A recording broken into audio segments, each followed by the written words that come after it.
The fish is from the water right over there. The vegetables are all from the garden. Yeah. You know, the tamarind is from the trees. The fruit is from the trees. It's incredible, huh? Yeah. All proper fresh food. Raul's wife Rosa has laid out quite a spread with an array of traditional Cuban dishes, including local crab from the nearby shore. Oh my God. On the drive over here, and you were raving about the crab here. It's outstanding. See. Saline, crabby. Fantastic. And it's got all that, the mustard and guts kind of all mixed up with it. So it's really strong, which I like. The family raises goat for food, but they only eat the meat once a month. Raul's family has slaughtered one of the herd for our meal, a rare treat. Oh my God, that goat, it's just whiny and intense. Delicious, isn't it? It's fantastic. It's almost like lamb, actually. It's delicious, and it just melts in your mouth. And I got 2 beautiful pieces of shank. Oh, great. My fave, yeah, I know. Don't be jealous. And Rosa has made up a sweet treat to cap off the meal. It's made with tamarind. The pulp tastes sweet and sour, and it's a popular filling for desserts like this one. So, ¿qué es aquí? Tamarindo. Okay, pulpeta is it's like a little donut thing with tamarind, fresh tamarind. Oh my God. Oh yeah, now he wants one. Now he wants one.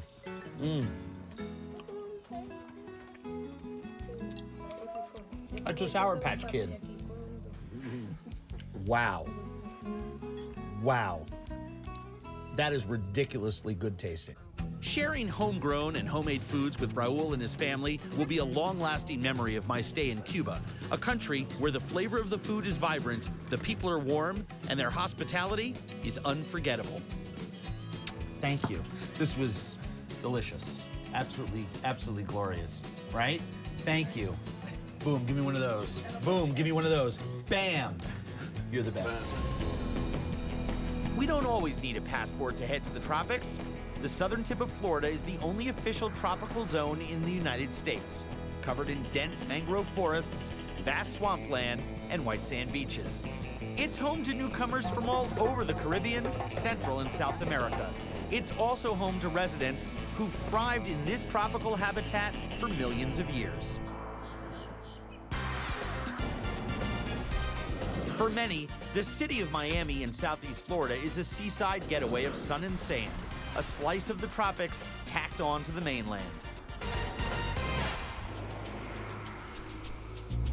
But just 2 miles north of downtown Miami, this French Caribbean enclave feels worlds apart from downtown's glittering skyscrapers and chic nightclubs.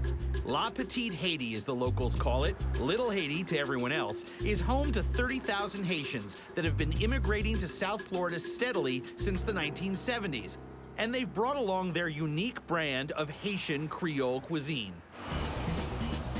Chez Le Bebe is arguably the most authentic and popular Haitian restaurant in town, and the best time to go is for breakfast on the weekend. But don't expect pancakes and waffles. What are you ordering? Soup. It's good? Yeah, very good. Yep, soup for breakfast. And I'm not talking chicken noodle.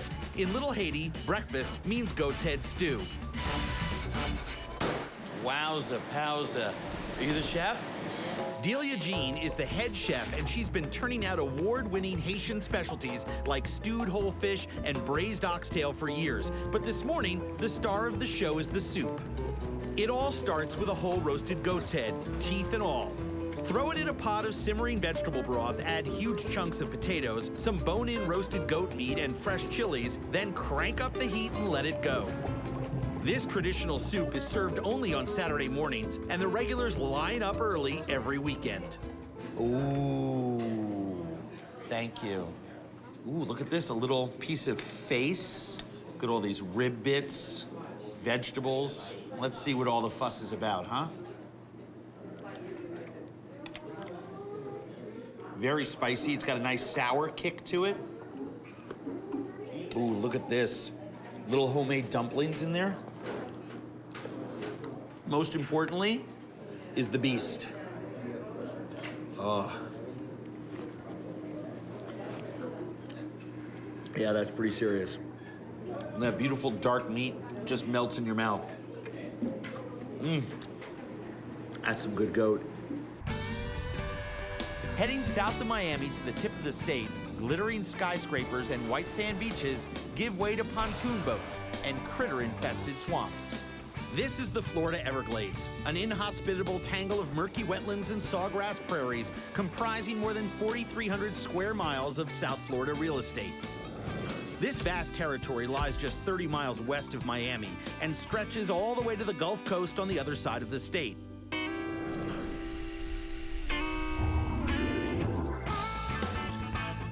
Out here in the Everglades, it's eat or be eaten, and I prefer the former. So I head to Coopertown, Florida, population 8. For a hands-on late-night lesson in frog spearing or gigging from the mayor himself, Jesse Kennan. A born and bred native of this tiny Everglades outpost, Jesse has been running Coopertown Restaurant for nearly 30 years. His secret for success is a world-class, top-secret recipe for frog legs that has patrons hopping back to Coopertown year after year. Tonight, he'll be taking me gigging for frogs on one of his specially outfitted airboats. Where's the best place to look for frogs? You'll see the edge of the tall grass. Yep. And watch the perimeter of that, because usually they'll come out of that tall grass and sit right at the edge of that tall grass. What do we get them with? This is a gig, okay? Yeah. The term gigging comes from the equipment, a spear used to catch aquatic wildlife. Okay, see, it's got four prongs on the end of it. Yep. Okay. Then what you do is the object is to hit the frog, and sink these in there. I love that. So let's see what we can find out here. Our quarry tonight is the pig frog, a nocturnal amphibian known for its meaty legs and pig-like grunt, which the male uses to attract females. We'll work our way down a little further and see what we can find. The trick to gigging is identifying the set of eyes reflecting back at you. Red means alligator, not so fun for gigging. Oh, he's a beauty. He's a little one. Hi, buddy. But if the eyes are white, you're good to go. I see a pair right there. Gonna idle up on him, and when you get close enough, just gig him real quick. Bring him in, or you're gonna lose him, because you just got one leg. So bring him in closer on the boat, all right? I don't want to say that I'm a natural, but I just nailed a frog on my first gig. Luckily, the night is young, and there are plenty more frogs to be gigged. Oh, yeah, baby.